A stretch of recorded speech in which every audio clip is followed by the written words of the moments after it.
Today, I want to talk to you about a different kind of righteousness and read to you a couple of verses from Jesus' famous Sermon on the Mount. Here it is, Matthew chapter 5, verses 19 and 20, and this is Jesus, our Messiah, speaking. This is what he says. Whoever therefore breaks one of the least of these commandments and teaches men so shall be called least in the kingdom of heaven. But whoever does and teaches them shall be called great in the kingdom of heaven. For I say to you that unless your righteousness exceeds the righteousness of the scribes and Pharisees, you will by no means enter the kingdom of heaven. The most famous sermon Jesus preached is also probably the most famous sermon in all history. We call it the Sermon on the Mount because it was delivered from a hillside, as Matthew chapter 5, verse 1 tells us. It was spoken to a group of disciples, but these were disciples in the broadest sense, not simply the particular 12 who followed Jesus.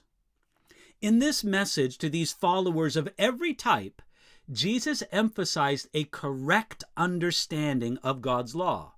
He did this because it's very important for everyone to understand what God requires and what that understanding should lead us to do.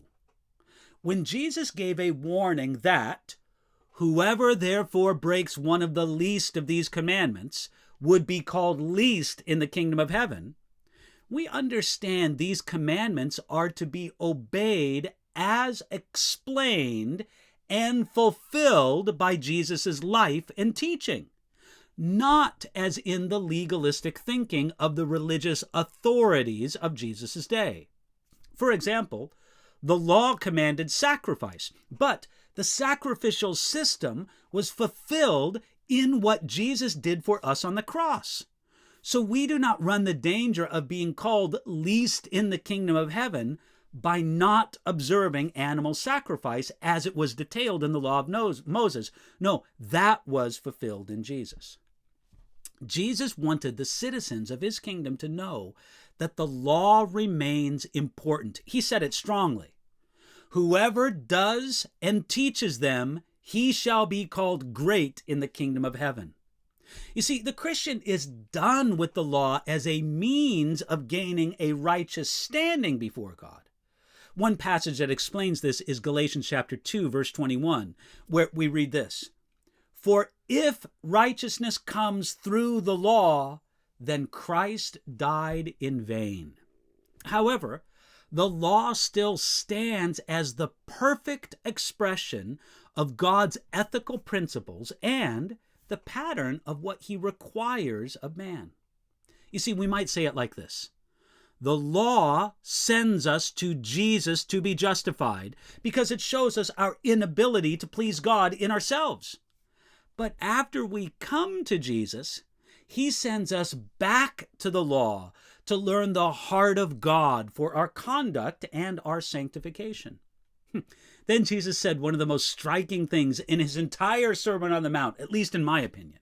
He said this, unless your righteousness exceeds the righteousness of the scribes and Pharisees, you will by no means enter the kingdom of heaven. Now, it's helpful if we remember how devoted the scribes and Pharisees were to the law. The Pharisees were so scrupulous in their keeping of the law that they would even tithe from the small spices that they grew in their herb gardens. You'll find that in Matthew chapter 23, verse 23. The heart of this devotion to God is shown by some modern-day Orthodox Jews.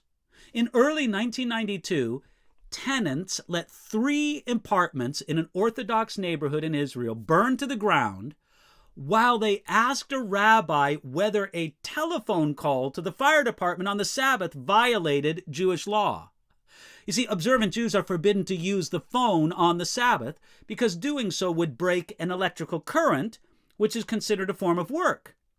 In the half hour it took the rabbi to decide, yes, the fire spread to 2 neighboring apartments.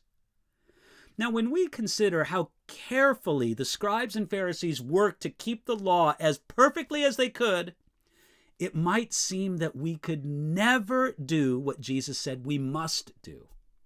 we must do more than match their righteousness. We must exceed their righteousness, or we will never enter the kingdom of heaven.